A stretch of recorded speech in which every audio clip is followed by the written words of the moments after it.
Halo semuanya, kembali lagi di Suara Berkelas. Aku Bilal Faranov, happy sekali karena hari ini aku bakal sharing tentang mindset keuangan dari orang-orang yang berkelas. Yang pertama, aku ingat ketika ngobrol dengan Kak Roma Nenggolan, yang dimana dia bilang, banyak orang sekarang itu hanya sibuk dan fokus mengejar uangnya doang. Tapi mereka lupa bagaimana caranya memantaskan diri agar uang itu mau menghampiri mereka. Mentalitas kelimpahan itu harus kita punya dari sekarang gitu. Bukan sekedar mengejar uang doang, tapi seberapa siap kita menerima uang itu, seberapa besar wadah kita ketika kita menerima uang itu. Dan kita juga harus pikir gimana caranya kita bisa berdampak dan ngasih value ke orang lain. Kalau kita punya value yang berkelas, maka uang akan datang ke kita. Saat kita fokus menaikkan kapasitas diri kita, otak kita, keahlian kita, maka otomatis kita akan jadi magnet bagi uang itu sendiri, bagi peluang, bagi kemakmuran, dan uang akan datang menghampiri kita. Uang itu berkelimpahan. Serius. Uang itu ditarik sesuai dengan seberapa besar wadah yang kita miliki di dalam diri kita. Semakin besar wadahmu, semakin besar uangmu. Semakin kecil wadah di dalam dirimu, semakin sedikit uang yang kita dapatkan. Dulu mas, saya memang bekerja keras, tapi pola pikir saya sempit. Pengetahuan saya sempit. Energi saya rendah. Mindset saya ngeblok. Wadahnya kecil. Wajar, rezekinya kecil. Ketika saya mulai menerima diri sendiri, ketika saya mulai menerima nama saya, ketika saya mulai menerima segala sesuatu yang ada Allah ciptakan kepada saya, baik dari rasa negatif hingga kelebihan yang Allah berikan kepada saya naik melejit mas. Wadahnya diperbaiki mas. Ini yang namanya wadah. Ketika kita memperbaiki diri kita dari hal yang paling dasar, seperti pikiran, perasaan, dan apa yang kamu percayai di dalam diri kamu, maka kamu akan berkesempatan mengundang keberuntungan, kebahagiaan, kesehatan, rezeki, atau hal baik lainnya untuk masuk lebih banyak ke dalam hidup kamu. Ini adalah prinsip ilmu monopoli diri, mas. Seperti itu. Kalau orang-orang yang menonton ini dan mereka bermanifestasi, mereka mendoakan atau berafirmasi tentang diri mereka sendiri doang nih. Aku mau mobil ini, aku mau rumah ini, tapi kan terkesan kayak egois sekali hanya diri mereka sendiri gitu. Oke. Versus orang-orang yang bermanifestasi, berafirmasi, berdoa untuk kebaikan bersama gitu. Apakah ada perbedaan dari sisi ntar hasilnya seperti apa? Karena aku pernah baca studi juga yang bilang kalau kita punya tujuan, tapi nggak tentang diri kita sendiri doang, tapi tujuannya untuk orang-orang lain juga dapat manfaatnya, itu lebih worse biasanya. Yes. Gimana POV ke Roma? Allah juga udah bilang, dunia ini adalah taman bermain, mas. Tempat kita bermain. Emang enak bermain sendirian? Itu satu. Ketika ngomongin soal energi, melakukan kebaikan kepada orang lain, energi yang kita dapat dari mereka adalah energi yang positif.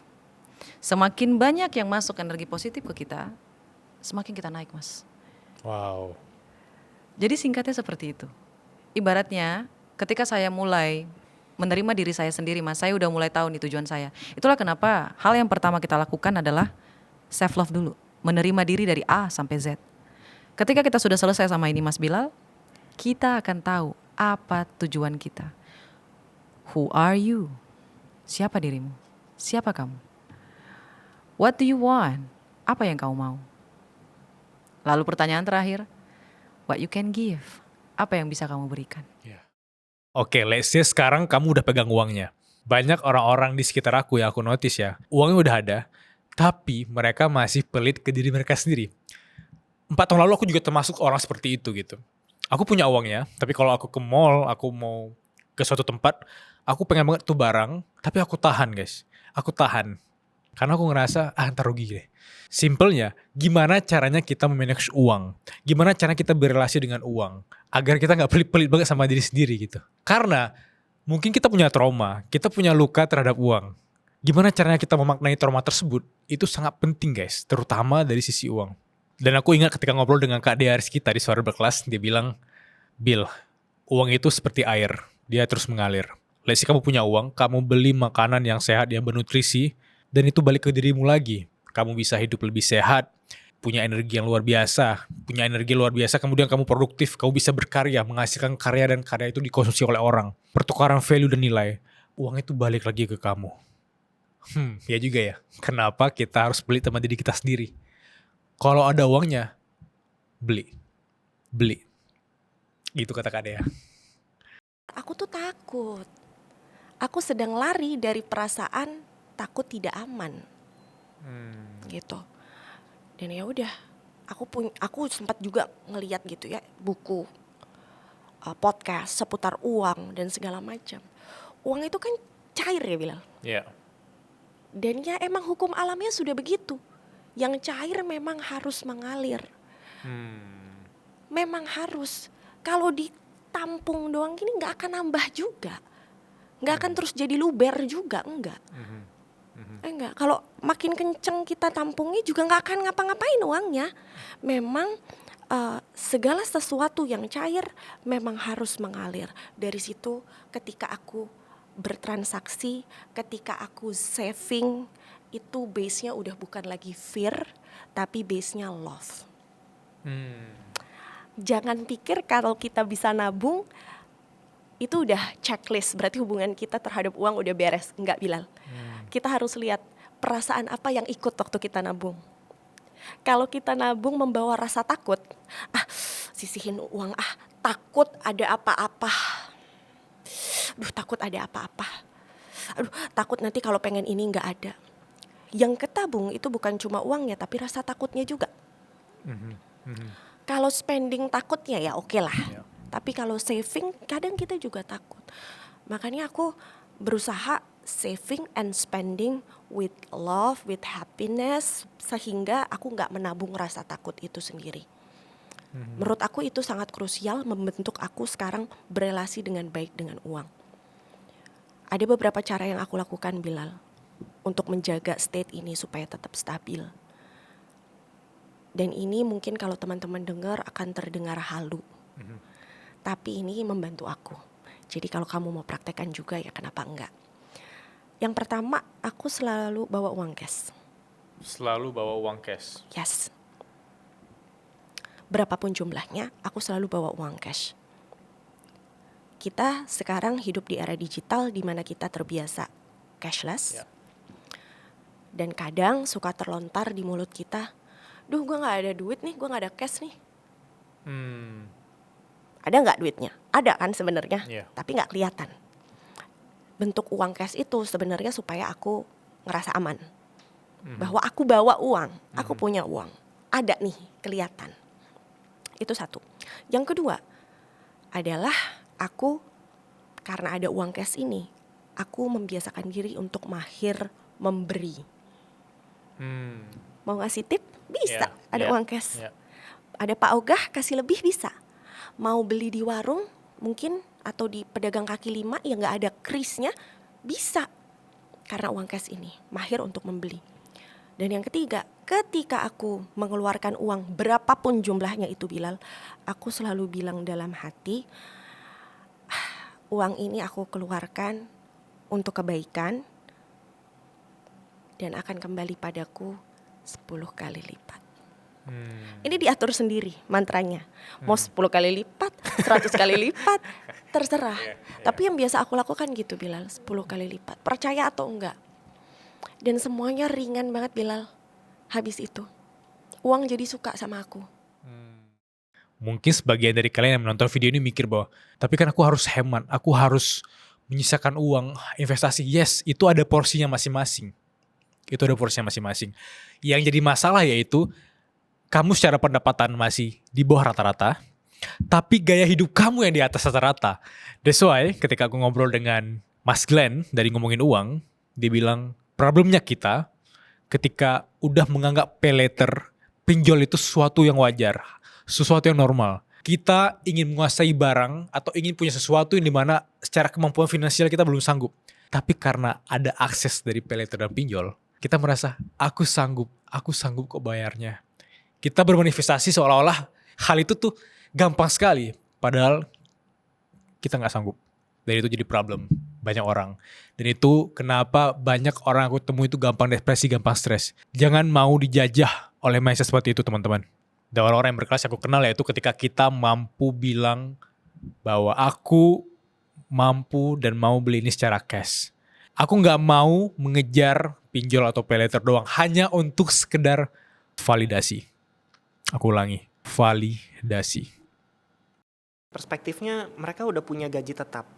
Let's say punya gaji tetap deh. Oke. Ya, sedikit di atas UMR Jakarta, let's say 6 juta, 7 juta. Mereka merasa bahwa oke, berarti 1 tahun saya akan punya sekian nih, hampir 100 juta. Nanti kan bulan depan saya gajian juga. Saya akan dapat uang juga anyway. Nanti kan bulan kedua saya akan dapat uang juga. Nanti deh. Kalau gitu pinjol boleh lah. Akhirnya numpuk. Akhirnya seluruh tagihan pinjolnya setara dengan 1 sampai 2 tahun dia bekerja. Dia nggak sadar di situ. Jadi ada ungkapan kan kayak gini ya. Kalau kita utang itu kita mengambil hak kita dari masa depan. Tapi kalau kita investasi, kita mengirim uang kita saat ini ke masa depan. Tapi dengan jumlah yang naik berkali-kali lipat. Jadi utang dengan investasi itu mesin waktu sebetulnya. Ya, masa lalu masa depan ya. Nanti. Nanti kopi yang panas tiba-tiba udah dingin gitu ya.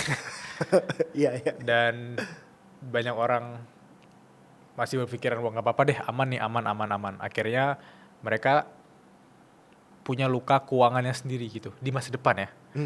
Sehingga pelit tuh sama diri sendiri gitu. Aku sering ketemu teman-teman yang bukan tanda kutip gak ada uang, mereka tuh uangnya ada, tapi untuk diri sendiri tuh pelit banget.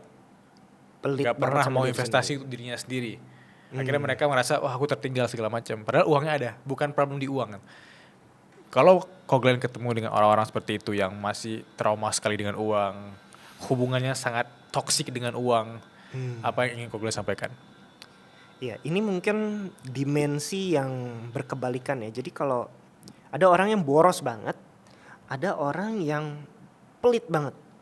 Oke, ya. Iya kan? Tapi pelitnya juga bukan pelit yang hemat, yang sehat.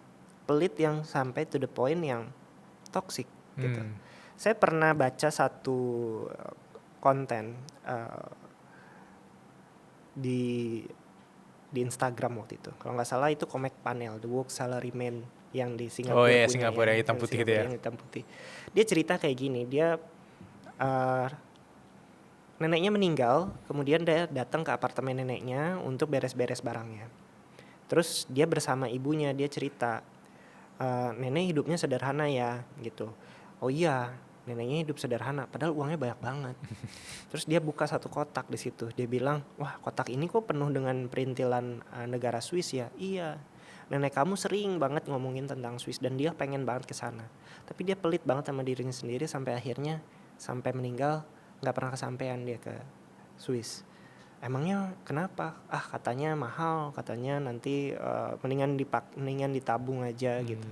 Terus begitu dilihat tabungan neneknya ternyata luar biasa banyak banget gitu. Pokoknya Singapura lagi ya. Iya, di Singapura gitu, luar biasa banyak banget. Pokoknya jutaan dolar lah gitu. Nah, ada satu buku yang sebenarnya menarik banget mengupas soal ini. Judul bukunya Die with Zero. Mati dengan angka 0. Yeah. Di buku itu ditulis oleh Bill Perkins. Dia cerita bahwa dia menggagas lah dalam buku itu. Dia bilang manusia sebetulnya pada esensinya sebaiknya meninggal dengan jumlah tabungan mendekati 0.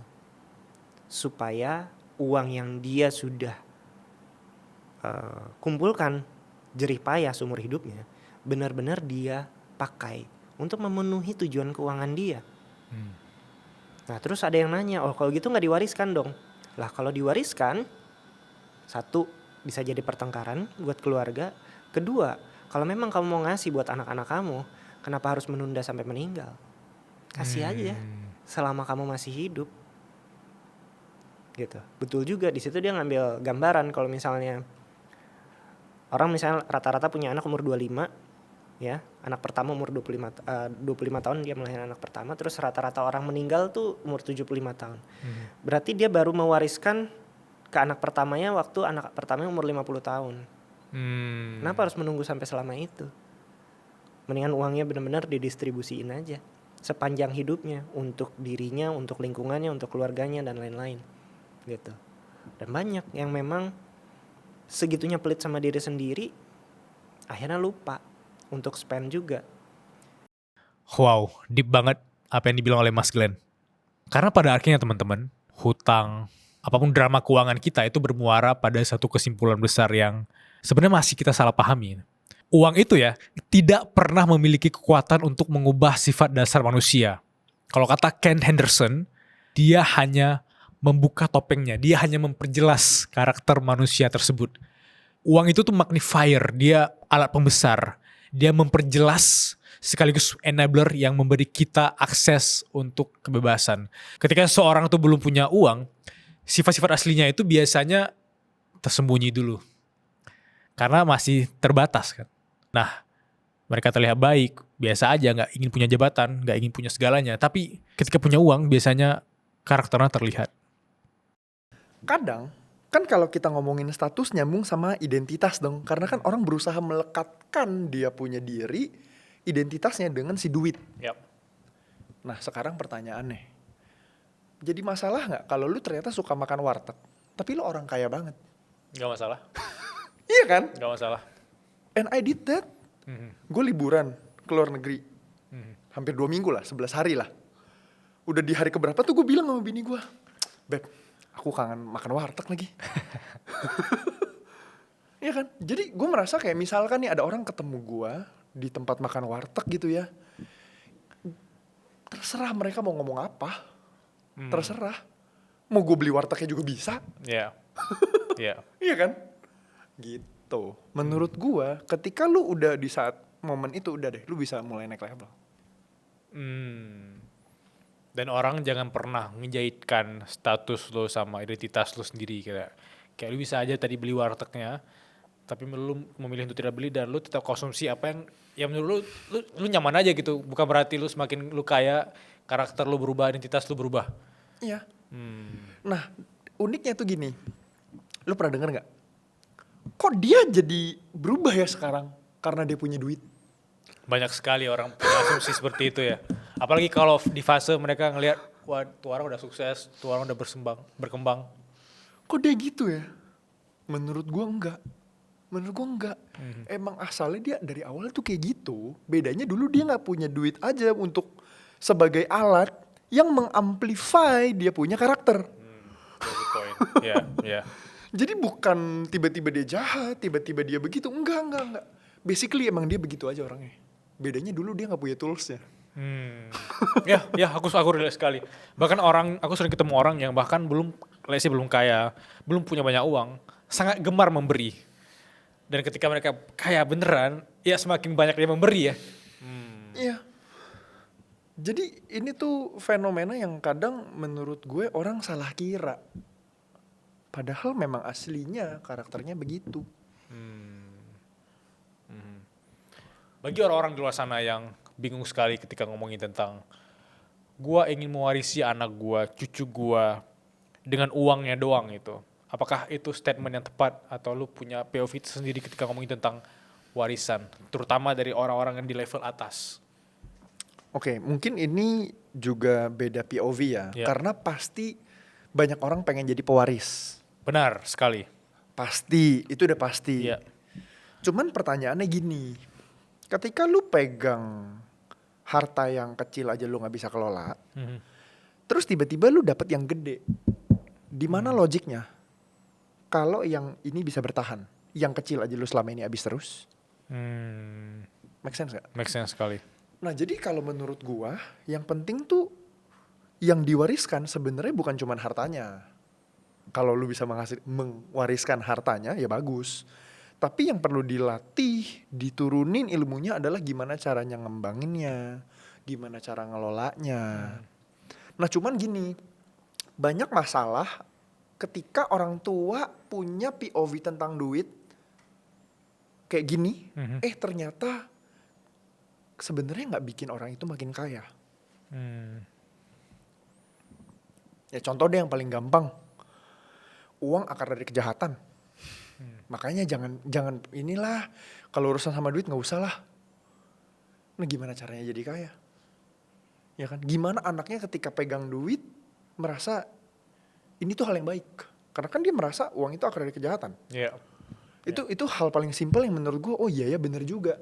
Kenapa? Dia kan ngutip dari Alkitab tuh, Iya. ngutipnya kurang lengkap. Harusnya. Cinta uang akar dari segala kejahatan. Itu kan. Jadi lengkapnya itu ada kata cintanya tuh. Nah, jadi bukan uangnya, karena kan uang tuh sebenarnya bukan subjek. Uang kan objek. Bukan tergantung uangnya, tapi tergantung orangnya toh. Nah gimana caranya kita ngatur duitnya, gimana caranya kita mendapatkan dengan cara yang benernya. Nah hal-hal yang seperti itu, kalau ternyata orang tua kita nggak punya prinsip itu misalkan, Iya. ya emang kita yang harus belajar. Kita yang emang harus cari di luar, belajar sama orang yang udah lebih berhasil, gitu aja. Dan aku mau teman-teman yang menonton video ini, aku tahu kalian orang-orang kaya, kalian adalah orang-orang yang punya keberlimpahan itu. Yes, aminin aja. Aku yakin kita adalah orang yang mindful dalam menghadapi uang. Aku Bilal Farhanov, terima kasih banyak sudah menonton video ini. Sampai jumpa di video Suara Berkelas berikutnya.